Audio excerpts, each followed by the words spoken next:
ताजमहल की अमर कहानी। एक बादशाह, एक बेगम और एक ख्वाब। बहुत वक्त पहले की बात है। सन 179 में आगरा के राजमहल में एक बच्चे ने जन्म लिया। नाम रखा गया खुर्रम। ये वही खुर्रम था जो आगे चलकर मुगल साम्राज्य का 5वां बादशाह बना, शाहजहां। शाहजहां यानी दुनिया का राजा। एक ऐसा शासक था जो सिर्फ तलवार और तख्त के लिए नहीं बल्कि अपनी कला प्रेमिता और भावनाओं के लिए भी जाना गया। उसके राज्य में कला, संस्कृति और स्थापत्य अपने चरम पर पहुंचे। लेकिन इस कहानी का असली रंग तब चढ़ा जब शाहजहां की जिंदगी में आई एक लड़की, अर्जुमंद बानो बेगम, जो आगे चलकर मुमताज महल के नाम से जानी गई। कहते हैं एक दिन आगरा के बाजार में शाहजहां की नजर एक लड़की पर पड़ी। उसकी आंखों में चमक थी, चेहरे पर सादगी और मुस्कुराहट में जादू। वो अर्जुमंद थी। शाहजहां वहीं ठिठक गया। कई सालों बाद सन 1612 में दोनों का निकाह हुआ और इस निकाह ने इतिहास की सबसे खूबसूरत प्रेम कहानियों में एक अध्याय जोड़ दिया। मुमताज सिर्फ रानी नहीं, साथी थी। मुमताज महल केवल एक बेगम नहीं थी, वह शाहजहां की सलाहकार, उसकी हमराज और सबसे करीबी दोस्त। युद्ध हो या राज्य का कोई बड़ा निर्णय,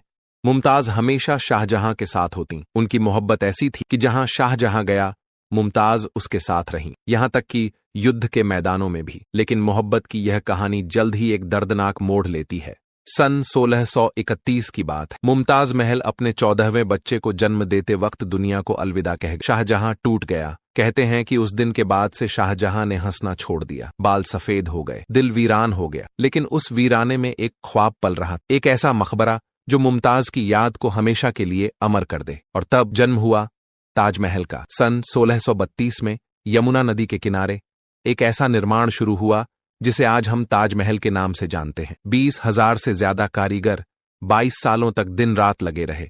संगमरमर मंगवाया गया मकराना से, नीलम श्रीलंका से, फिरोजा तिब्बत से और जड़े गए 28 प्रकार के कीमती पत्थर। ताजमहल कोई आम इमारत नहीं, ये एक कलात्मक संकल्प था। एक प्रेमी का अपनी प्रेमिका को दिया गया सबसे कीमती तोहफा। ताजमहल के चारों कोनों पर खड़ी 4 मीनारें हल्की सी बाहर की ओर झुकी हुई हैं, ताकि अगर कभी भूकंप आए तो वे मुख्य मकबरे पर न गिरें। इसके केंद्रीय गुंबद के नीचे मुमताज की प्रतीकात्मक कब्र है और ठीक बगल में शाहजहां की भी। लेकिन असली कब्रें तहखाने में गुप्त रूप से रखी गई हैं, एकदम साधारण, बिना किसी आडंबर के, जैसे उनका प्रेम सच्चा, शुद्ध और गहरा। लेकिन क्या शाहजहां ने अपना सपना पूरा होते देखा? नहीं। उसके बेटे औरंगजेब ने तख्त हथिया लिया और शाहजहां को ही आगरा के किले में कैद कर दिया। सालों तक शाहजहां एक ही खिड़की से हर रोज ताजमहल को निहारता रहा। वो देखता रहा उस प्रेम की याद को जो अब पत्थर में ढल चुकी। सन 1666 में शाहजहां ने आखिरी सांस ली और उसके पार्थिव शरीर को मुमताज की कब्र के पास दफना दिया गया। ताजमहल पत्थरों में बसी एक दुआ।